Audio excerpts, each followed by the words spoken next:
जिसमें 30 के आसपास लोगों की दुखद मृत्यु हुई है। घायलों को उनके परिवार के सदस्य लेकर के चले गए हैं। घटना दुखद है, मर्माहत करने वाला है।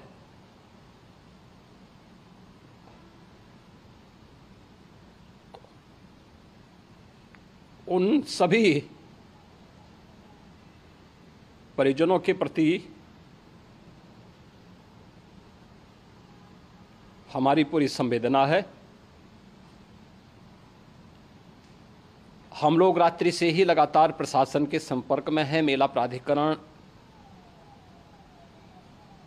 पुलिस प्रशासन, एनडीआरएफ, एसडीआरएफ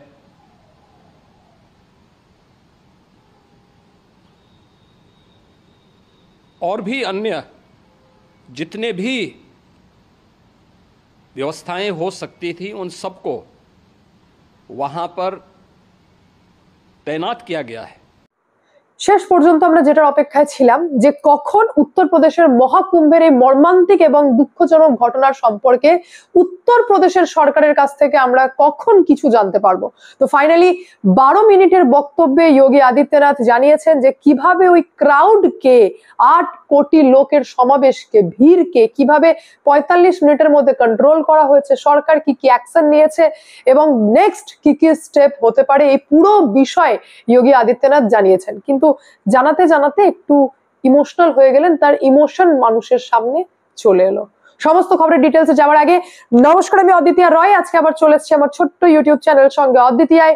আপনাদের সকলকে প্রণাম ও ভালোবাসা জানিয়ে আজকের লাইভ আমি এখান থেকে শুরু করছি। অতি অবশ্যই ইনফরমেশন তো আমরা জানবোই যে কি ঘটলো, কি অ্যাকশন নেওয়া হয়েছে, এরপর নেক্সট কি হবে। কিন্তু তার আগে এই যে ইমোশন হয়ে যাওয়াটা, এটা কি নাটকীয় ছিল? এটা কি ছিল? একজন সরকার এসে কাঁদতে লাগছে? না, এটাকে তো আমি বলবো যে গুড ফেথ, গুড ইন্টেনশন।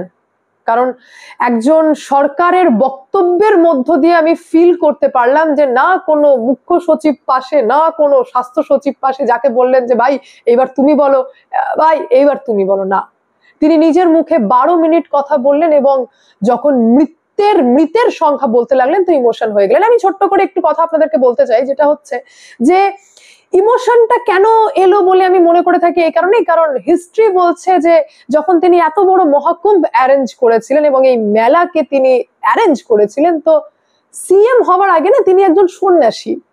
আর এই মহাকুম্ভ মেলাটা না, এই যে ইদানিং কালে আমরা দেখতে পাচ্ছি লোকের মধ্যে ক্রেজ, হিন্দুর মধ্যে ক্রেজ, কিন্তু তার আগে ম্যাটার করছে আখাড়া, সন্ন্যাসী, ভক্ত, আগে সন্ন্যাসী, সাধু। তো সিএম এর ব্যাকগ্রাউন্ড সন্ন্যাসী, তিনি সন্ন্যাসী ছিলেন এবং সন্ন্যাসী হয়ে তার সফর সিএম হওয়া এবং মুখ্যমন্ত্রী হয়ে হঠাৎ করে এইরকম একটা অপরচুনিটি পাওয়া, যেটাকে গোল্ডেন অপরচুনিটি বলা হয়, যে 144 বছর পর এক সন্ন্যাসী সিএম পদে বসে মহাকুম্ভের মতো মেলাকে অর্গানাইজ করছেন। তিনি পুরো বিষয়টাকে নিজের হাতে দেখছেন এবং আরো বেশি ক্লিয়ার হয়ে যাবে। আপনাদের মনে করিয়ে দিই, তিনি নিজে স্নান করতে যখন নেমেছিলেন তিনি ভুলে গেছিলেন যে তিনি একজন বুলডোজার বাবা, তিনি সারাক্ষণ সিরিয়াস থাকেন, তাকে দেখে সকলে ভয় পায়, সেটাকে ভুলে গিয়ে তিনি তার আশেপাশের ক্যাবিনেট মিনিস্টার রয়েছে না কে রয়েছে দেখার দরকার নেই, তিনি জলে খেলতে লাগলেন। সেই খেলা দেখে আমি বুঝতে পেরেছিলাম যে কতটা খুশি।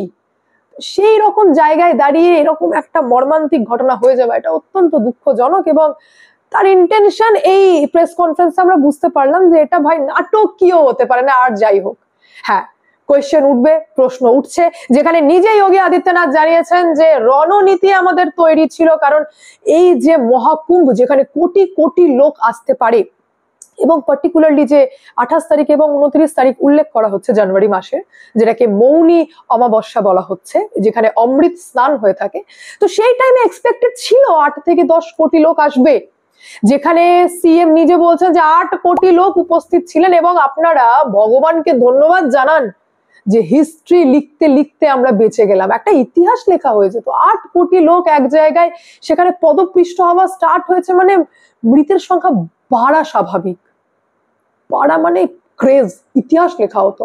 কিন্তু সেই জায়গায় আমরা দেখতে পেলাম না, কোনো মৃত্যুই কিন্তু খুব ভালো ব্যাপার ভাই কমের মধ্যে হয়ে গেল না, বিষয়টা সেটা না, কিন্তু আমি যেটা বলতে চাইছি যেটা হচ্ছে 8 কোটি লোক এক জায়গায় এবং সেখানে একটা ভাগদৌড়ওয়ালা সিচুয়েশন হয়ে যাওয়া, একটা মানে প্যানিক ক্রিয়েট হয়ে যাওয়া, সেখানে আরো অনেক বেশি লোকের মৃত্যু ঘটতে পারতো। যেখানে যোগী আদিত্যনাথ নিজে জানিয়েছেন যে হালকা এবং বেশি আহতের সংখ্যা হচ্ছে 90টা এবং মারা গেছেন 30 জন।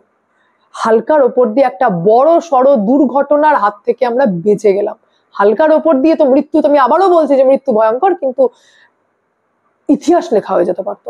আচ্ছা, যে বিষয় আমি আপনাদেরকে জানাবো সেটা হচ্ছে যে এই ঘটনার পর যোগী আদিত্যনাথ নিজে অ্যানাউন্স করেছেন যে মৃতের পরিবারকে 25 লক্ষ টাকা করে হেল্প করা হবে, যেটা যে কোনো সরকারের টাইমে হয়ে থাকলে এরকম একটা হেল্প এসেই থাকে, যেটা আর্থিক সহায়তা বলা হয়ে থাকে। বাট আমরা দেখবো যে অ্যাকশন, কারণ 45 মিনিটের মধ্যে পুরো বিষয়টাকে কন্ট্রোল করা, যেভাবে অ্যাডমিনিস্ট্রেশন অ্যাক্টিভ হয়ে গেল, আরো অ্যাক্টিভ হতে হবে, কিন্তু তারপরেও যেভাবে অ্যাক্টিভ হয়ে পুরো বিষয়টাকে কন্ট্রোল করে নেওয়া এবং 29 তারিখে ভোরে এরকম একটা মর্মান্তিক ঘটনা ঘটলো, তারপর থেকে ঘাটে যারা নেমেছে, যত ভক্ত এসেছে, প্রত্যেকেই খুব স্বাভাবিক এবং স্মুথলি পুরো স্নান কমপ্লিট করেছে। প্রথমেই আমরা জেনে নেব যে যোগী আদিত্যনাথ জানিয়েছেন কারণ কি। আমি কারণ হিসেবে আপনাদের সামনে অলরেডি উল্লেখ করেছিলাম যে কারণ ভাই একটাই হতে পারে, সেটা হচ্ছে মৌনী অমাবস্যা। আর সেকেন্ড কারণ হিসেবে আমি দেখিয়েছিলাম পার্টিকুলার একটা ঘাটের নাম, যেখানে বলেছিলাম ত্রিবেণী সঙ্গম ঘাট, যে ঘাটকে উদ্দেশ্য করে লোক ছুটছে যে আমাকে ওই ঘাটেই স্নান করতে হবে, এবং সেটা আমি আপনাদেরকে জানিয়েছিলাম যে ওই একটা পার্টিকুলার ঘাটে একটা ভয়ঙ্কর ক্রাউড যাওয়া, এখানে পদপৃষ্ট হওয়ার চান্সেস তখন না হিউজ হয়ে যায়, বেড়ে যায়, কারণ বাই চান্স একজন লোক পড়ে গেলেও ভাগদার অলরেডি হয়ে যাবেই। যোগী আদিত্যনাথ নিজের মুখে শিলমোহর দিয়েছেন যে হ্যাঁ, মৌনী অমাবস্যা, যেদিন 8 কোটি লোক উপস্থিত ছিল, এবং যেমনটা আমি আপনাদেরকে জানিয়েছিলাম যে ব্যারিকেড ভেঙে এরকম একটা ঘটনা ঘটেছে। তো ইউপির চিফ মিনিস্টার তিনি জানালেন যে ব্যারিকেড ভাঙা এবং ব্যারিকেডের ওপর চেপে লোকজন যখন পার করতে লাগলো, তো একটা প্যানিক আর ভাগদড়ওয়ালা সিচুয়েশন ক্রিয়েট হয়ে গেল। আমরা জানবো তারপর থেকে কি কি অ্যাকশন নেওয়া হয়েছে। সেটা হচ্ছে দুরকম ভাবে ইনভেস্টিগেশন করানো হচ্ছে। এক তো হচ্ছে পুলিশি ইনভেস্টিগেশন চলবেই, পুলিশ তো ইনভেস্টিগেশন করবেই, তার পাশাপাশি যেটা হচ্ছে সেটা হচ্ছে যে সরকার ডিসাইড করেছে যে 3 মেম্বারের জুডিশিয়াল কমিশন বসানো হবে। 3 মেম্বারের জুডিশিয়াল কমিশন বসানো হবে, যার মধ্যে মেন যিনি এই কমিশনের হেড, যিনি নেতৃত্ব দেবেন, তিনি হচ্ছেন জাস্টিস হর্ষ কুমার, এবং বাকি দুজন রয়েছেন ফর্মার ডিজি VK গুপ্তা এবং রিটায়ার্ড IAS VK সিং। এনারা পুরো বিষয়টাকে দেখবেন যে এই যে ভাগদড় হলো, এই যে প্যানিকের সিচুয়েশন হলো এবং এরকম একটা মর্মান্তিক ঘটনা ঘটলো, সেটা কেন হলো, এটার কনক্লুশনে যাওয়ার চেষ্টা করবেন। এই কারণেই, কারণ ইউপির চিফ মিনিস্টার নিজে বলছেন যে আমি জানতাম, এটা আমার কাছে জানা ছিল যে আমাদের এইখানে মহাকুম্ভে কোটি কোটি লোক আসবে, যেখানে এক্সপেক্টেড ছিল 28 থেকে 29 তারিখে 8 থেকে 10 কোটি লোকের সমাবেশ, এবং অ্যারেঞ্জমেন্টও আমাদের সেইভাবেই করা হয়েছিল। তারপর এমন কি ঘটলো যে এরকম একটা প্যানিকওয়ালা সিচুয়েশন তৈরি হয়ে গেল, সেই কারণে এই কমিটিকে গঠন করা হয়েছে। বাকি আমাদের দেখতে হবে যে বাকি যে দিনগুলো পড়ে রয়েছে মহাকুম্ভের, সেগুলো যেন সুস্থ এবং স্বাভাবিকভাবে স্মুথলি, স্নানটাই হচ্ছে মেন, সেটা যেন হয়ে থাকে। এবং অ্যাডমিনিস্ট্রেশন, আমি জানি খুব স্বাভাবিক ব্যাপার, ঘটে যেটুকু বুদ্ধি আছে সেটুকু তো বুঝতে পারছি আমি যে 8 কোটি লোক কন্ট্রোল করা খুব ডিফিকাল্ট, কিন্তু তারপরেও অ্যাডমিনিস্ট্রেশনকে আরো একটু অ্যাক্টিভ হতে হবে। এখানে আমরা দুটো বিষয় ভাই পুরোপুরি ক্লিয়ার হয়ে গেলাম। প্রথম একটা বিষয়, সেটা হচ্ছে সত্যি তো 8 থেকে 10 কোটি লোকের ম্যানেজমেন্ট করা ডিফিকাল্ট, এটা মোটামুটি আমরা প্রত্যেকেই জানি, কিন্তু তারপরেও আরেকটু অ্যাক্টিভ হতে হবে। আর সেকেন্ড হচ্ছে ক্রিস্টাল ক্লিয়ার ইনফরমেশন, যেটা আমরা যোগী আদিত্যনাথের দিক থেকে পেলাম, যে পুরো ঘটনাটাকে কি ঘটেছে এবং কিভাবে হয়েছে, তার জন্য কি কি অ্যাকশন নেওয়া হয়েছে, তার একটা ক্রিস্টাল ক্লিয়ার ইনফরমেশন, মানুষের মধ্যে যেন একটা কিন্তু পরন্তু না থাকে, তিনি ডিটেলসে আমাদের সামনে উপস্থিত করলেন, এনে আমাদের সামনে প্রেজেন্ট করলেন। এবার বাকি এক্সপেকটেশন এটাই যে বাকি মহাকুম্ভের যে কটা দিন পড়ে রয়েছে সেটা যেন সুস্থ এবং স্বাভাবিকভাবে কেটে থাকে। যাই হোক, আজকে এখানে এন্ড করি, দেখা হচ্ছে নেক্সট ভিডিওতে।